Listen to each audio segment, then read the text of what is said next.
Now, the coroner in the inquest into the death of Harry Dunn has recommended better driver training for Americans at the RAF base near where the 19-year-old was killed. In 2019, Mr. Dunn was hit by a Volvo and died after US government employee Anne Sekulas was driving on the wrong side of the road. Harry's mother, Charlotte Charles, family spokesperson, Rad Seeger, are with us this morning. Good morning. Good morning. Charlotte, you just want to take us through how you are following yesterday's coroner's inquest, because obviously this cannot have been easy, but a very important moment.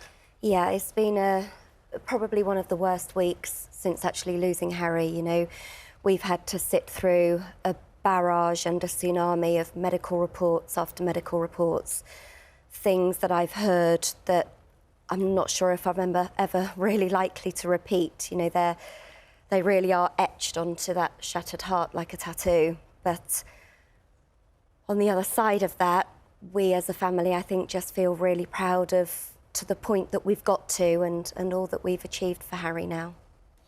In the courtroom itself, clearly there are many questions still outstanding for you.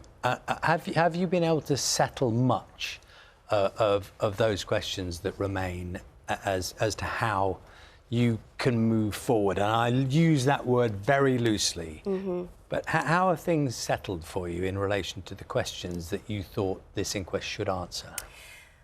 I think for me, on a personal level, we had all of our jigsaw pieces put into place regarding the night that Harry was killed. You know, all of those what ifs and wherefores, and we hadn't met the witnesses before, we hadn't heard from the witnesses on the scene before, and I've gained a lot of heartfelt feelings towards those witnesses, and I've been able to meet one of them in person, which is just priceless to me.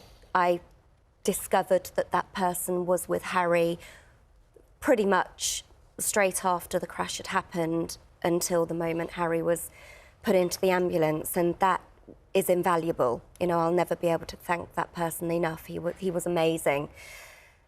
So a lot of that night in question I'm aware of. I think there are still answers that we need outside of what happened that particular evening. What are those? The whats and wherefores and how we even got to this point. A lot of road safety issues that we're continuing to work on.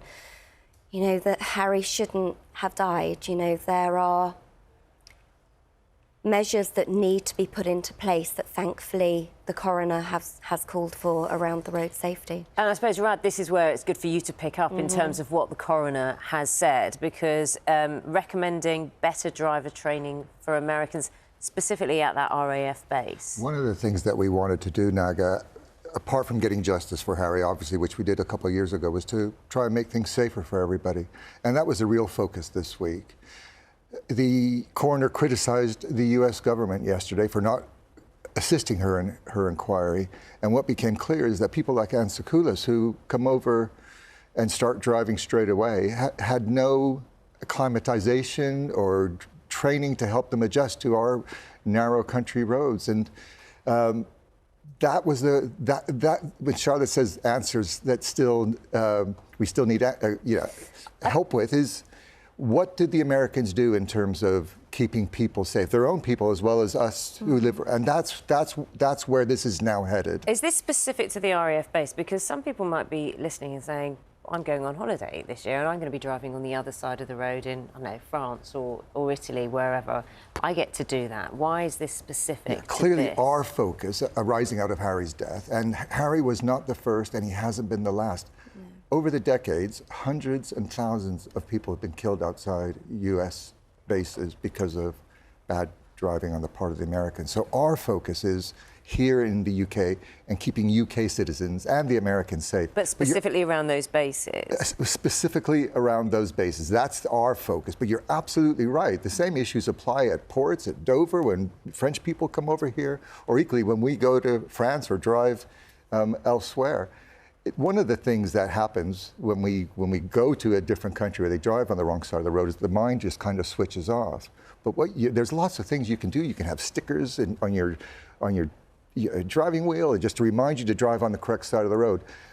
Sadly for Harry, none of that was done by the Americans before people like Anne Tsoukalis came, and that was the focus for the coroner. She wanted to understand what was done, or more importantly, what's being done now, and that was her complaint, that she invited the American government to participate in the inquest, and they refused to do so, and that's why she's now writing a prevention of future deaths report to them.